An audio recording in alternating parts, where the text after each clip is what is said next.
Hello, good morning. Welcome to my YouTube channel. This morning I will give you poetry lesson part 2.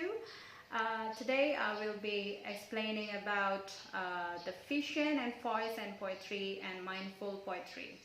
So yesterday I was talking about musical poetry, the rhythm, the rhyme in poetry, and today I'm going to explain about mindful poetry, the fission and voice in poetry. So before we write a poetry, we should have two basic foundation in poetry, which is called the fission of the poetry and the voice of the poetry. These two V's are very, very important in poetry because without those two V's, we cannot write a good poetry.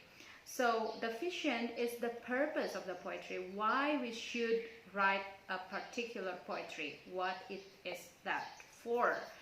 And then the second is the voice, the message of the poetry. You don't write poetry only for fun, only for entertainment, but you also want to inspire, to educate, to empower, something like that.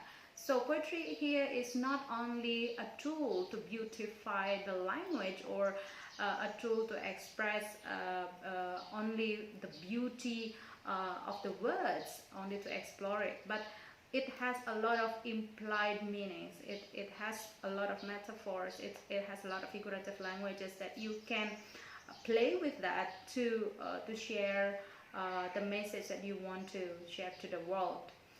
Say for example, today I will read you a poetry of my own. This is from Burning Hair Poems Anthology, and I would like to explain to you how fission and voice can be expressed through poetry. Fire Tale. Once I read my kids a story. They are listening. I'm thinking as I'm reading. So this is a story about burning sea. One day the sea is burned by a giant fire. The fire is getting bigger, but the sea is not burned. The children watch them by the beach. It is sunset. The burning sea looks magnificent. Then there is a goddess of fire flying down from the sky. The goddess took a stick and poured a heavy rain. The children are wet. They watch instead. I stopped. My 9-year-old asked, "How does it stop the burning?" I said, "Nothing can stop the burning." My 2-year-old asked, "How does it end?" I said, "It doesn't end. It keeps burning." "Is that all?" I stopped. "The fire keeps burning. The rain keeps pouring." I added, "Now burn that story in your mind. Burn it." I closed the book. They closed their eyes, burning the story in their head.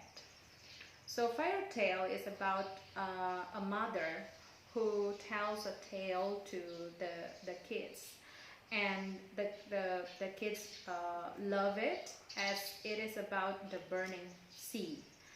So why do I write this poetry? Because I want to share to the world that a mother can create a tale, a magnificent tale, but then they don't need to put an ending on it because the ending is on the head of the kids.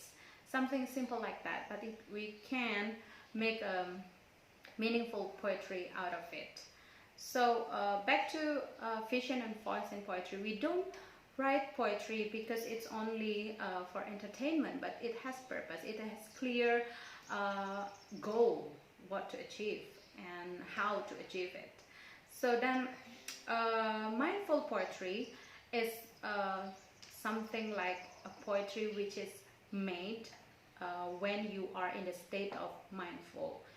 What is mindful then? Mindful is the state of being aware, of being sensitive to your surrounding, and be alert of any issue that happens around you.